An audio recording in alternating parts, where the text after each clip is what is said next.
to order at 9:02.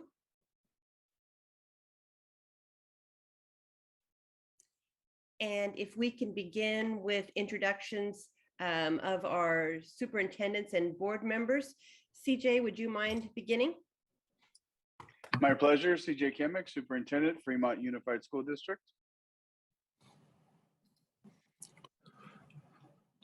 I'll go. Larry Sweeney, board member, Fremont Unified School District. John Thompson, Superintendent for New Haven Unified. Great. Okay. And as noted, my name is Karen Russell. I am the Mission Valley SELPA Director. And then Fran, do you mind going ahead and introducing yourself? Yes, Fran English, Director of Special Education for Fremont Unified. Jan? Jan Hamilton, Director of Special Education for Newark Unified School District. Good morning, everyone. Megan? Yeah. Good morning, everyone. I'm Megan Foster, and I'm the Coordinator of Special Services for New Haven Unified. And I am filling in for Sarah Kapler, our Director, who is out on medical leave currently. And Daisha? Hi, good morning. I'm Daisha Gardner, CAC Chair. Great. And is Jackie on the line here too? Good morning, Good. everyone. My name is Jackie. I'm an inclusion specialist. Great. Thank you, everybody, for making time this morning for us to meet. Originally, we had planned on this meeting to be in person, but given the latest information regarding the variant, we polled our superintendents and decided that it would be in the best interest of all to meet virtually. Again, as we kind of go through, I welcome everybody here. There are guidelines for public input for anyone who may be watching this meeting and would like to participate publicly. In terms of our acknowledgements, I do want to wish well to Sarah Kapler, our director in New Haven, who is out on medical leave. And the third bullet there for anyone online here is an overview of Mission Valley SELPA, the 3 districts that we represent, and facts and information about those 3 districts. Before I begin, are there any other acknowledgements from any of our superintendents or board members that would like to be mentioned? Hey, everybody, just want to say, sorry I'm late, and Newark is in the house. Great, thank you, Mark. I'm going to move right ahead to the first or the second item on our agenda, and that is the minutes from November 2nd's Regional Policy Board meeting. If you'd not had a chance to look through, if you want to do a quick review of those minutes, and then if we have an individual that would be willing to. Karen, Yes. right now we do not have a quorum. Oh, thank you, Bobby. You're absolutely correct. You're absolutely correct. All right, so let's keep moving through our items that aren't action items, and we can go back to that which requires a quorum. I will go to item number 3, which is our administrative operating budget. And as you can see here, Robbie has put together these figures for us. And it's very much the same as what we had seen at our last Regional Policy Board meeting. One figure I'd like to draw your attention to is where we have our, it says it's other operating expenses unallocated, and there's $17,539 there. The other amounts that below that were paid out to each respective district in November, and that was carryover from last year.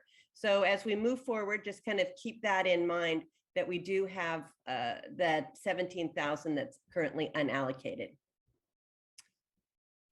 A big action item that we will be, and our allocation in general for our SELPA has not changed since November, so that's on there just as an information item. I will go into the governor's budget, which came out on the January 11th. And again, this is his proposed budget. This still needs to be reviewed and responded to by the California legislature. But California revenues were up last year, and the budget from the governor proposes an additional $500 million to schools to address needs in the area of special education. And again, I would say 500 million sounds like an incredible amount of money. But I know that if we think about the special education budget of Fremont Unified alone, that in total is between 70 to 80 million. So again, that 500 million is going to be a fairly sparse distribution once it is out to all the districts. But again, we have to be positive for money that is coming in. There are additional educationally related mental health funds that will be coming. And instead of going through the SELPA, these funds will be going directly to school districts.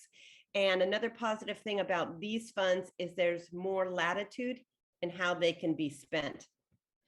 Another interesting point of the governor's proposed budget is he wants to create an addendum to the local control accountability plan, which would make it mandatory for special ed to be at that table and participating when that budget is defined and developed.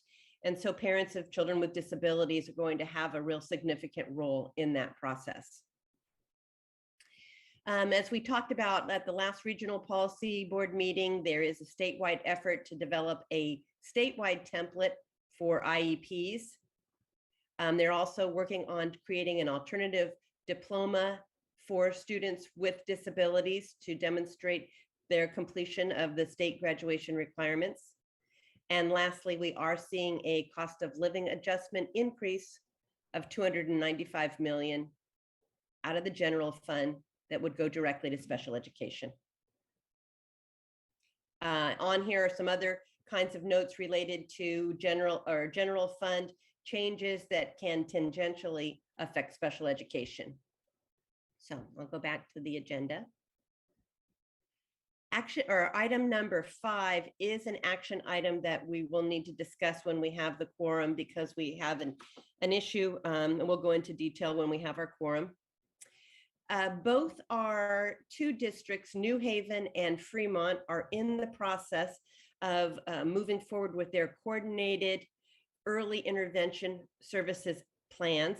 And this is in result to be identified as disproportionate. So in some area of the provision of special education identification or services, both Fremont and New Haven have found to be overly identifying a certain group, or it may be over suspending a certain group.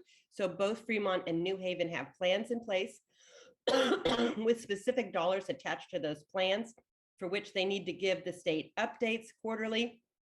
So I would like both Megan and Fran to be able to just give a quick update on their CSACE plans. Yeah, I'll go. So we started actually in August with some pretty heavy duty intervention for all students. And that of course is helping our target students for our CSACE plan. More recently, we are contracting with Rethink, and this is in an effort to collect really solid data through their program. So they will be helping, they'll assist us in implementation of the planning. We've had, I believe, 5 progress reports to date, and then we actually have been in Cdac now for a second time. So we've submitted our additional report, or excuse me, our additional plan in September, and that was approved by our board. So we are kind of simultaneously implementing 2 plans, but luckily they are for the same student groups, and that is other health impairment for white students, emotional disturbance for white students, Hispanic for specific learning disability, and Hispanic overall identification. So it is coming along, and we were very pleased to see that there was extra funding to help with learning loss, which we're leveraging that to also assist with our CSACE plan. So it's a win-win for all students. Thank you, Fran. And I know you've been working diligently with Robbie and our representatives in California Department of Ed to make sure everything is being reported on in a timely fashion, as well as those services getting out to kids. Megan, do you mind kind of giving an update of what's happening in New Haven regarding the coordinated compliance plan? Sure. Excuse me, I can give an update. So our focus students are other health impaired African American students. And then we also are over disciplining our students who have IEPs who are African American. So those are our two focus groups. We have completed a district-wide MTSS framework. We've also been implementing district-wide anti-racist committee that's looking at our policies, as well as a pilot school that is working on anti-racist PD at Cesar Chavez Middle School. We've completed equity walks at all of our sites, and then those equity walks were used to create an equity goal that's part of the SIPSA that's been presented to each school site council. We also have brought on a management system to help us track our 504s and our SSTs and be able to pull data that is more systemic across students as they grow. We also have a case manager who has been working on case managing our focus group, both before they are identified as needing an IEP, as well as when they're identified. Part of that is looking at academic interventions for the focus group. We have an ongoing PD for our admin, looking at our discipline matrix. We also have a system where our administrators are asked to call another admin before suspending a student who is African American with an IEP to really look at if there are other means of corrections available to them. And then we are working with our parent group as well. So through our community advisory committee, we're meeting twice a year. We've had our first meeting already, and then we'll meet again in March to look at our focus students and really engaging our parents in addressing and supporting their students. So like Fremont, we also are in SIGDIS again for another year. So we've submitted our second plan to the board and gotten approval. So we're working on these things concurrently. Thank you, Megan. Great. Number 7 is an infant services update. And you all may remember from the November meeting, the Mission Valley SELPA has moved this year away from the memorandum of understanding and collaborating the provision of services to our 0 to 3 population, where we previously worked with California School for the Deaf. The SELPA is continuing to work with California School for the Deaf, but the services are all being provided and the initial assessment through the Mission Valley SELPA. Allison Warner was going to be here to give us an update on kind of how that's going, but unfortunately it conflicted with an assessment that she had scheduled this morning with a student. So she's going to try to make it to our March meeting. From the input from Allison and the team that are providing services, that she's had really good feedback from parents and families regarding how services are going this year. We are still developing our relationship with CSD, California School for the Deaf. It's definitely the intention of the SELPA that they are involved, and they are a great referral and support source for our students and students that are deaf and their families. So that presentation will be taking place in our March meeting. Michelle Goddard, as you guys know, is our Special Olympics coordinator, and we did cancel our fall Special Olympics events, which were soccer. And we have made the decision to also cancel the February's basketball events, where participants from all 3 districts generally come to Newark Memorial High School and engage in a huge basketball tournament. This is unfortunate because this is something that our students love, our staff delights in. We've got the mascots from all 3 districts there for the kids, but Michelle will be coordinating with our special education teachers to provide alternative activities for the kids that they can do in their schools. Number 9 is, as the superintendents that are on here may have heard through their own councils, initially there was some concerns stated in California Department of Ed, as well as in from the governor, around the viability of continuing special education local planning areas. Again, The notion of SELPAs was originally put together in the late 70s, and that was to be able to pool money to provide for services. So for example, in Northern California, Shasta County, where there may be 25 districts, some of them only 500 students in the entire district, that would allow those areas to pool together funds to provide occupational therapy, vision services, services for the deaf and hard of hearing. In the Mission Valley SELPA, as you guys know, we share the infant program and we also share our transition partnership program.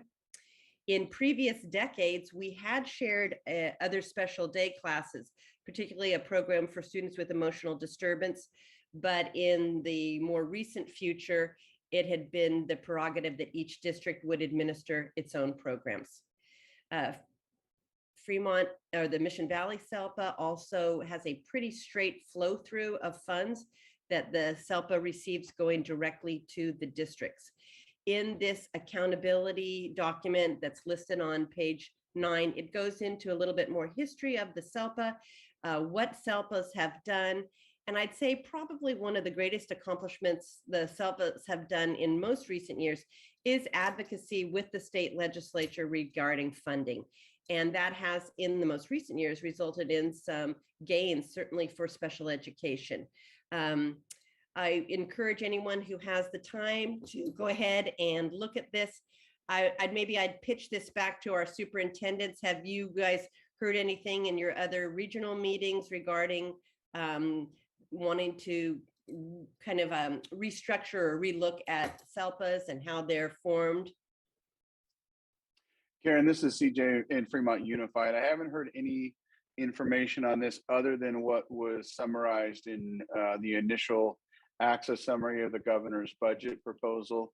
I think likely with school services meetings taking place this week and Capital Advisor holding their budget meetings this week, we may gather some more insight onto what the governor or the legislature's ideas are in this front, but I haven't heard anything yet beyond what you've described.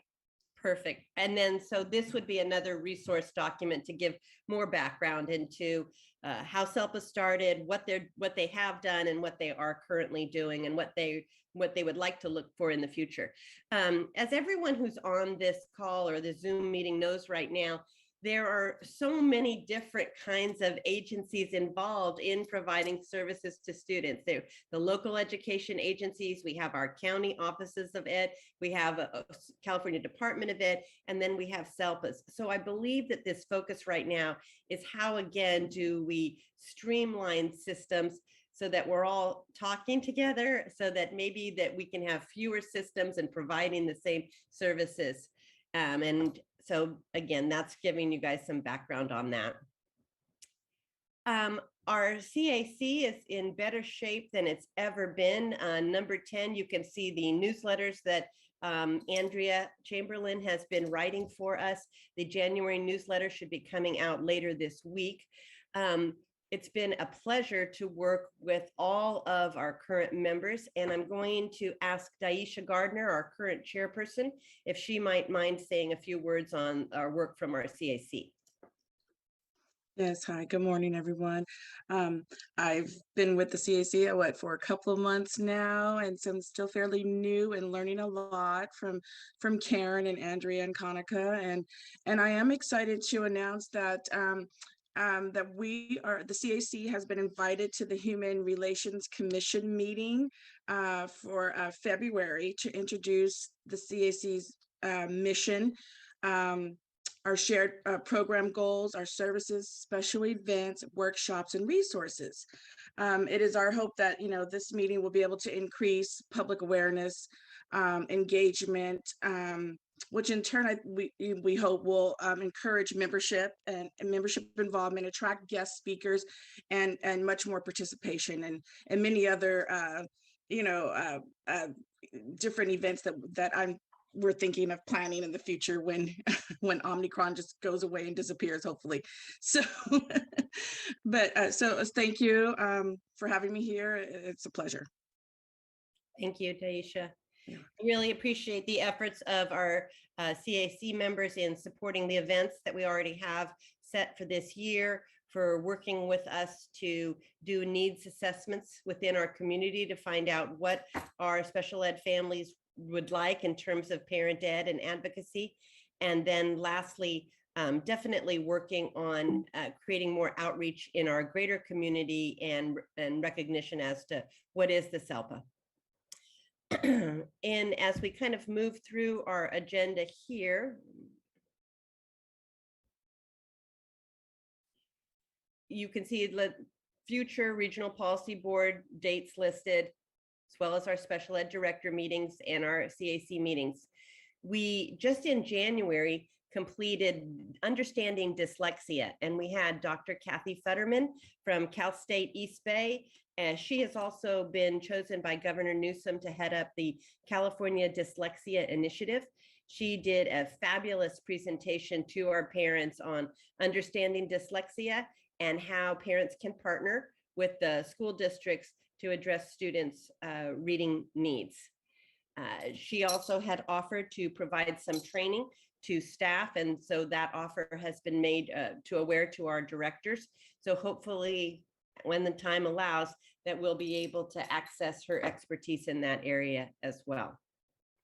I'll go ahead, and there's a list of other activities for the remainder of the year.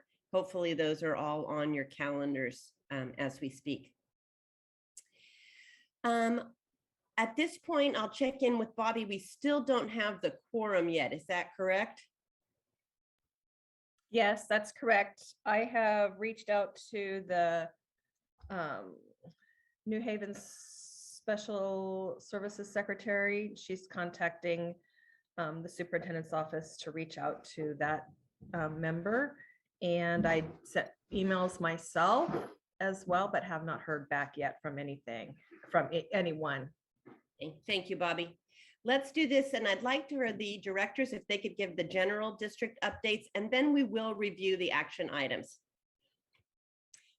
Fran, do you mind giving the overall general district update? Yes. So our teachers are working really hard to manage staff shortages and also work within COVID issues. It's been a real challenge. I am absolutely inspired by their dedication and how hard they work every day to make sure that students stay at the forefront of everything. They are trying to keep things as routine as possible for our students. Returning after a year and a half at home, it was, as you can imagine, a little bit of a rough ride in August, but things have really settled down, and that's a testament to how amazing our educators are here in Fremont. We have had to pause. I don't want to use the term close, but we have paused a couple of classes due to sort of an overwhelming, just out of an abundance of caution with regards to a COVID exposure. However, we have, for the most part, done really well in keeping our classes safe, having students wear their masks, making sure everybody's washing their hands, trying to distance to the best of their ability. But as you can imagine, in schools, that's very challenging. But very proud of our teachers for also managing the COVID issues that we're facing. It's just really challenging. They've done an amazing job. We're working hard on our CSACE plan, as we shared, trying to make sure that everybody feels like they're getting what they need to help implement that plan without feeling like there is more on their plate without adequate support. So we are making sure that teachers feel information about how teachers were feeling about students in their classes and referrals for special ed. Emotional disturbance and OHI are two of our areas. I was very happy to just see the results and how dedicated our teachers are to supporting students with mental health needs. So we got a lot of great information out of that survey, and we are doing our best to really act upon that. Our Cdac committee, Special Education District Advisory Committee, has met twice this year. And the committee is working towards a study of areas in special ed that might be improved. They're also celebrating the things that we do really well here in the district. Fremont currently has 3,912 special ed students, and since the start of the year, we've received approximately 200 new enrollments. So once again, that's a sign that's special ed in Fremont. Our teachers, our service providers, our administrators are doing a great job of attracting families to the area.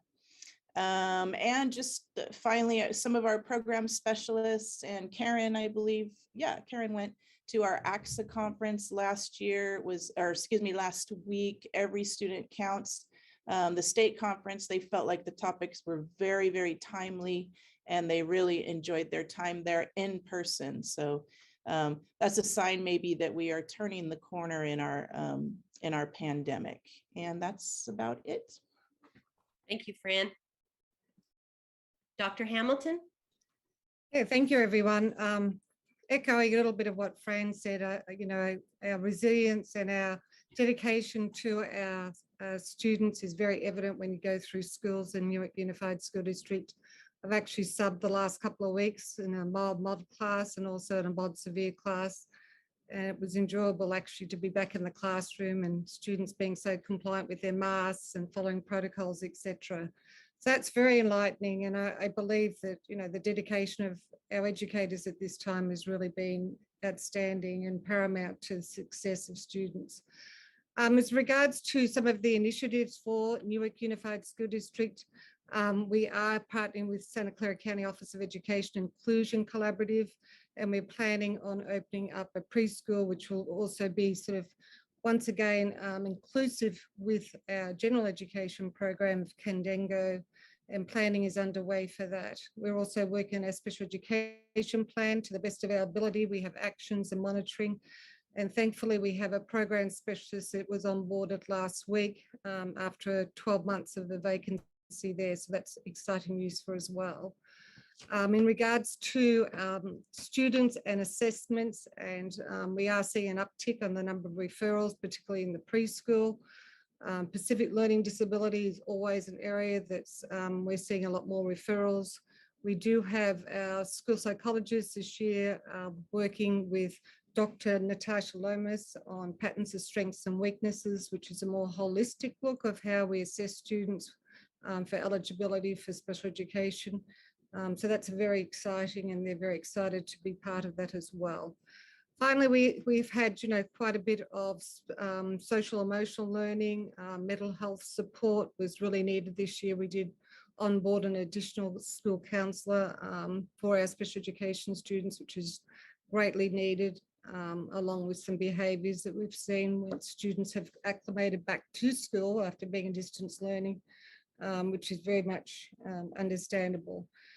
Our staffing has always been a challenge, and I think it's been more challenging this year than ever, with a lot of people retiring and not returning back into the schools. So I think, one of our big focus areas for the upcoming school year is recruitment and retention of high quality staff is on the forefront of what we're doing as our next steps. So thank you, everyone. Thank you.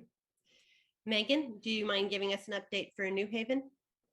Sure. Similar to Fremont and to Newark. In New Haven, we have been dealing with some staff shortages, especially as we've had the surge come up. And so our special education staff, our specialists at the school site, have been really stepping up and helping to cover when they can, as well as our leadership team here, especially our program specialists at the district office, as well as our behaviorists stepping into the classroom, helping to cover. And also sometimes our admin as well, stepping in and, taking classes and making sure that student needs are centered. And I have to say that our community has been really supportive of that and flexible in coming together and supporting student needs.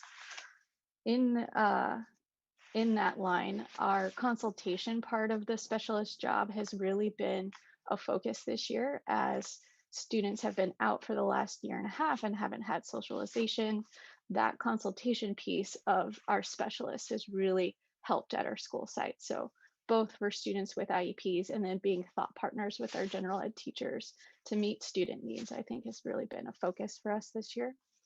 And then finally, I would say that our relationships with our families and our partnerships with our families has really been key.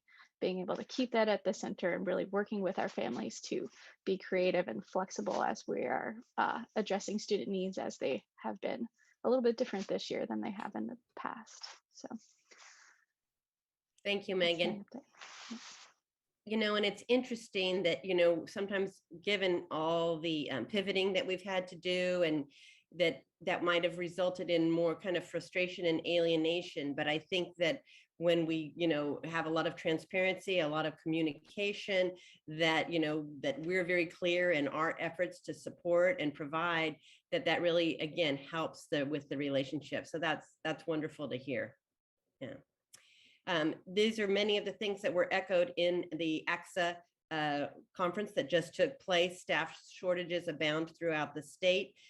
Districts are putting huge efforts on appropriate assessment, addressing backlogs of assessments that are also now coming in to districts related to referrals for special education, which becomes a very, very tricky piece, because are the deficits that are seen a true reflection of a learning disability, or is it lack of instruction? So that's going to be another dilemma, so to speak, that our assessment teams are going to have to kind of ferret out. Certainly, there's a lot of push from the state on creating more inclusion and inclusive environments. I was happy to hear, Jan, you talking about your association with Santa Clara. And I know each of our districts are working to support our learners to be included in gen ed programs. Obviously, all 3 districts are either working on special education plans or specific plans to address significant disproportionality. And again, I hear all districts being involved in really with a focus on developing their social emotional learning curriculums. So thank you to the directors, and by extension to your incredible staff. Jackie, as our teacher representative on this call, I'm kind of putting you on the spot, but would you have any comments for us kind of from the field? On the spot, but yeah, from the field, I'm really impressed with the general education teachers that I'm working with. They're taking on kids who might have been put into a special day class, but they're taking a chance and they're trying really hard. And I see a lot of accommodations and modifications happening. I appreciate that I have the opportunity to help people, these general education teachers, like think beyond what their regular practice is, to add more accommodations and modifications into their practice so that their students can be successful. And I think the other piece that we're seeing kind of resolving in some ways is like the gaps, the social gaps that were happening at the beginning of the school year, like lack of cohesion in the classroom and kind of exclusionary practices among the kids, seem to be resolving in some of the cases where I've been working with classes. So I think good things are happening. Good. All right. Well, thank you very much. Where do you see some needs? There's only a few of us inclusion specialists, and I know our resource teachers are really taxed with their huge caseloads and just number of IEPs. So I don't know that there's enough support going around for all of our gen ed teachers in their efforts to keep our students with IEPs in general education. Okay, good, very, very good point. Thanks, Jackie. All right, I think what I'll do now is I will begin with number 5, and just to give an overview. And if we don't have a quorum by the time we finish with this, then it may be beneficial for us to conclude our meeting for today and have to take this up in March. And we may well, we can talk about some of our options. But number 5 is a request for SELPA funds to cover additional custodial costs at Glankler for California Children's Services. A little bit of history of California Children's Services. California Children's Services is a division of the Department of Health and Human Services. It provides occupational therapy and physical therapy to students who have been identified as needing that. When Glankler School itself was first built in the early 70s, the school now inappropriately, but at the time was called Glankler School for the Handicapped. And part of the school were classes for children that were at that time had physical impairments. And then California Children's Services was also located there. They have a what they call medical therapy unit with Hoyer lifts and bars that children can hold on to and all sorts of equipment and an environment that can help with the therapeutic activities. So Glankler and Fremont have had, actually the SELPA have had a very, very long history. What's happened, and you can see that I've attached the California Children's Services and the California Department of Ed interagency agreement, and also our SELPA agreement with California Children's Services. In the last 4 years, while our SELPA has maintained a good working relationship with our local California Children's Services, on a statewide level, California Department of Ed and CCS is seeking an amicable divorce. Part of the reason is that it's felt that these services don't necessarily need to be provided on school campuses. Schools, LEAs become responsible for housing California Children's Services, and this has resulted in tens of millions of dollars when new medical therapy units have needed to be built and or housed within SELPAs. Our history here in Mission Valley SELPA, CCS has always been located at Glankler. Part of the reason for that is that it's central to all 3 districts. It has good public transportation access. So currently, bullet number 4, Fremont has about 100 students, 63% of those being served by CCS. New Haven has 42 students, 25%, and Newark about 21. Very interestingly, that's pretty much the breakdown of our enrollment as well. So that's who's being currently served by our California Children's Services. The, let's see, 5th budget, I'll pull that up here. Angela Moraru, the principal at Glankler, had approached the SELPA in the early part of this year, saying that given the additional cleaning requirements of COVID, that they just did not have the custodial time to be able to clean these 3 classrooms to the level that they needed cleaning. So at this point, what we would like to do is recommend to increase the night custodians' hours by 1.5 hours so that they have that additional time to do the additional cleaning required in Glankler. I spoke with both Angela Moraru and Angela Biacchini, who works with kind of the providing custodial services within the district. And she had said that the base rate and benefits is $30 an hour.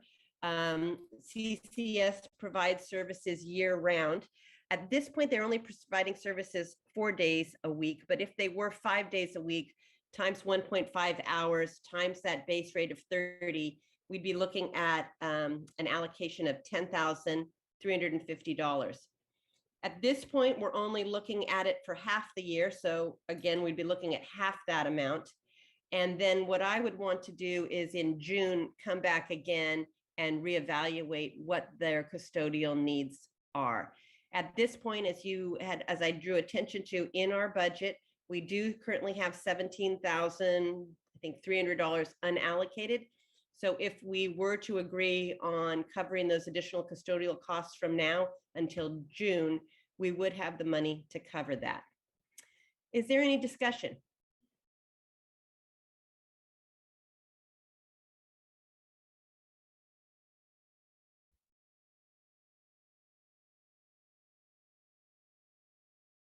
Okay. So at this point, we do not have a quorum to take a vote on this issue.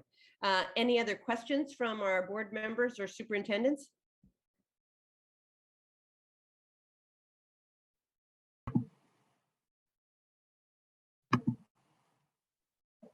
This is Larry. I just want to say very well presented, the whole agenda item.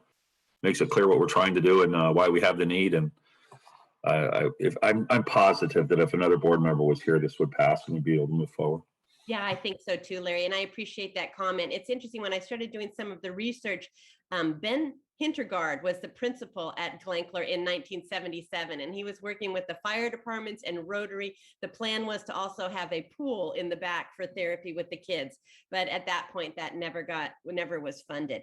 I probably agree with you. So I think what we will do is continue. We've been going on we've extended this, and we said that we would cover those additional hours until March, and that we were able to meet with a quorum. So unless there's further objections from our board members and superintendents on the Zoom meeting, I think we'll continue with that, the covering of those hours.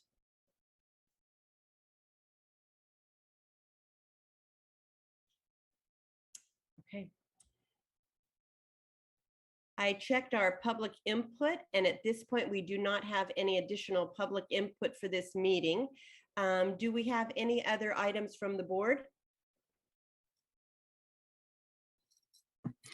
None from me. Great. I always like to end with our thought for the day. And I came across this in talking about the new year, but what the new year brings to you will depend a great deal on what you bring to the new year. And I think that for us in the pandemic, a lesson that we have learned is flexibility. New information comes out and we have to reevaluate, and we do so gathering the best data that we can, keeping in mind, of course, safety for our students and our family, and our obligation to educate our learners. But so much depends on our ability to kind of work together and collaborate, build the relationships like Megan was referring to, and help provide hope to our kids and the families that we serve. All right, team, I really appreciate again everyone's time this morning. I know, Larry, you have a firm stop at 10, and everyone else, I'm sure, has a full agenda to the day. So without then any further ado, I'd like to go ahead and conclude our meeting today at 9:44. We do not have a quorum to vote on that, so we will, without any other objections, conclude at 9:44. Thank you. All right, thank you. Thank you very much, everybody. Look forward to seeing you again in March. Thanks, Karen. Thanks, team. Thank you. Thanks.